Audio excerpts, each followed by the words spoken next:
by Nancy Farmer.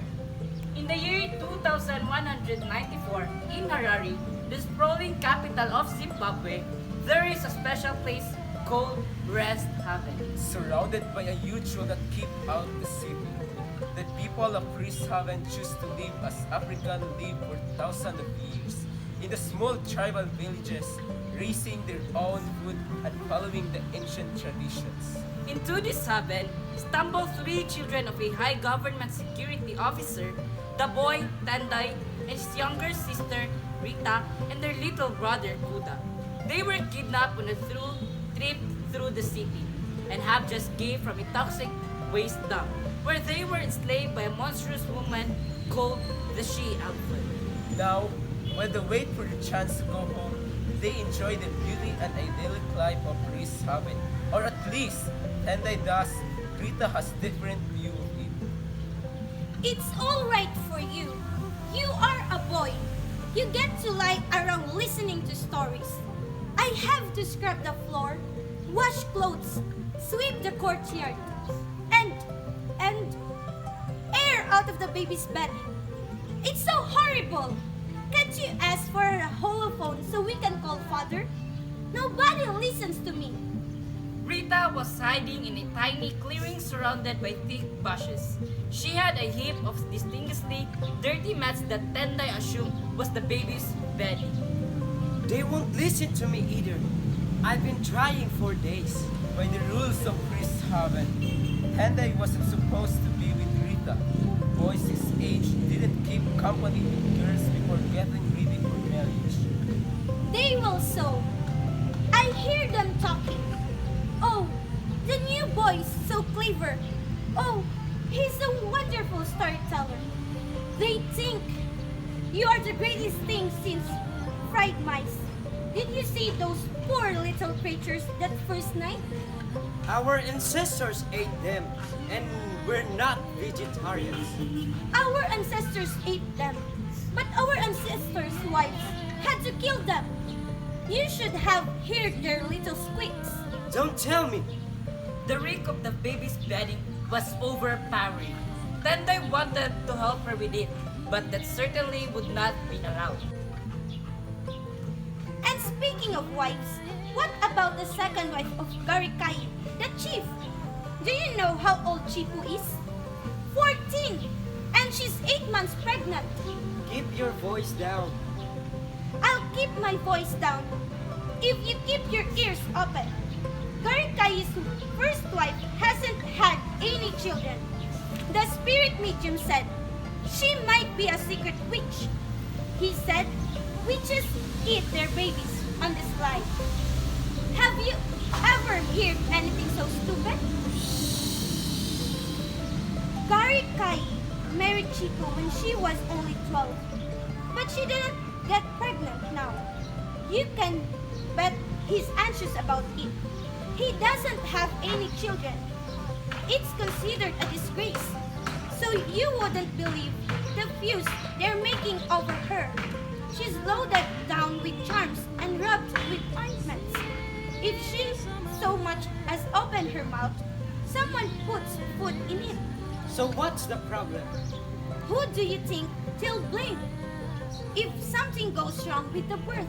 Tendai stared at him. He could tell that something worried him deeply. This is a village. No antibiotics. No doctors.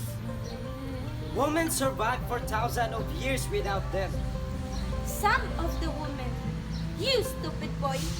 Oh, why do I bother to explain? Chipu's too young. You must be in love with traditional life. But women and babies used to die in those wonderful old-fashioned villages. And think about this. I'm loaded with all kinds of work except one. They don't let me help with the food. And you have to eat out of special bowls that no one else will touch. Do you understand? Do you think we might be witches? You got it. We just put things in people's food. None of them will really trust us till the spirit medium says we don't have witch blood in us. And he won't do that until Chipu has her baby. Tendai stood up. I have to go. The other boys will be looking for me to help with the cattle. But I'll make a plan. Get us out of here! Tendai stepped quickly from the thicket and ran off. He realized that, despite his promise to Rita, he hadn't the slightest idea what to do. The next morning at dawn, Tendai was wakened by two high-rotating cries. Chipu baby had been born, and it was a boy. Tendai got up and followed the other boys to a big campfire with the villagers were gathering. He searched the crowd for Rita, but she wasn't there. On a stool sat Gary Kai, the chief. Next to him sat a man Tendai had not seen before. The man had a hard, bitter face and bloodshot eyes. He wore many charms and he grasped a walking stick carved in the shape of a serpent. It had to be the spirit medium.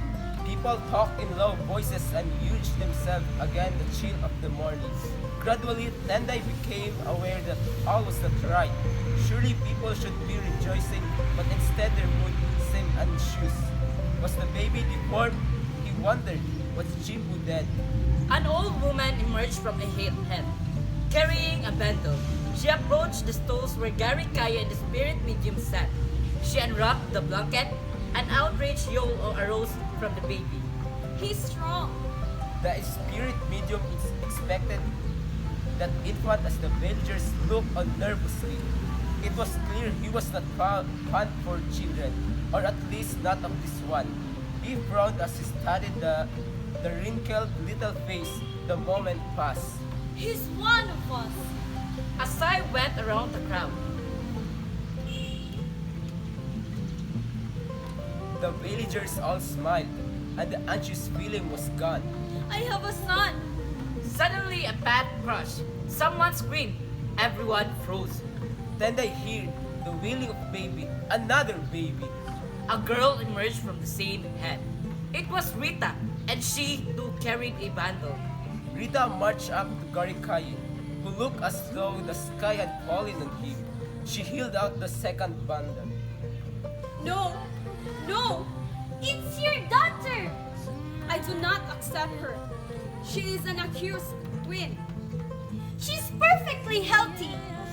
The midwife was going to kill her. It is a weak and unnatural child. It will die.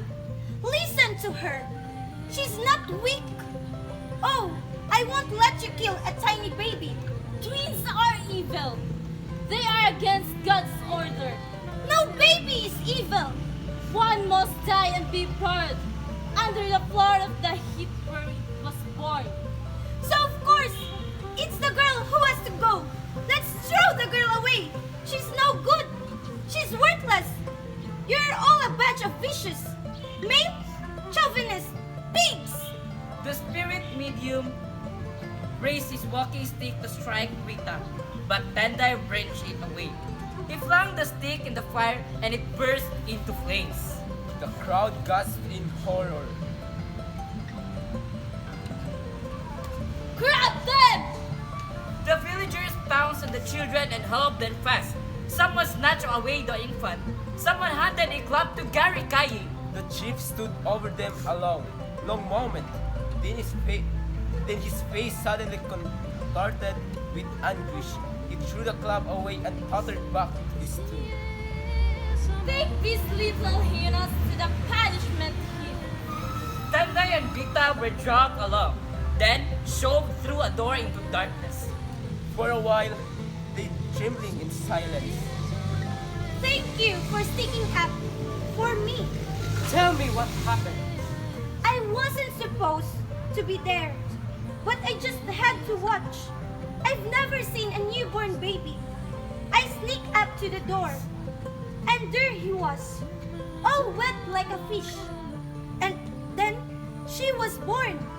The midwives began to argue, and Chipo started to cry. One of the women went out to call Gariaki. So he knew. They all did, except they pretended not to. They don't like to kill babies. Who would? They think twins are caused by witchcraft. They're all good twins. And an evil one who they had to get rid of. The midwives decided to take the boy out of Garikai and leave the girl alone with a midwife. You understand? I heard them say it was important for the baby to be quiet. If she cried, everyone would know she was living. They couldn't pretend she was stillborn. But everyone knew. Of course, it's like the hamburgers we eat at home. We know a cow was killed to provide them, but we don't like to think about it. We pretend they came from the pantry. Well, the villagers pretend the evil baby was born dead. How did you save it? They all went out except Chipo, who was too weak to stand, and an old woman. She got a handful of ashes to fill the baby's mouth. How horrible. But I bopped her on the head with a pot. Then I grabbed the baby and pinched her. She howled, then all right. They couldn't pretend anymore she wasn't alive. Rita shivered violently and burst into sobs. Tanday hugged her and rocked her back and forth.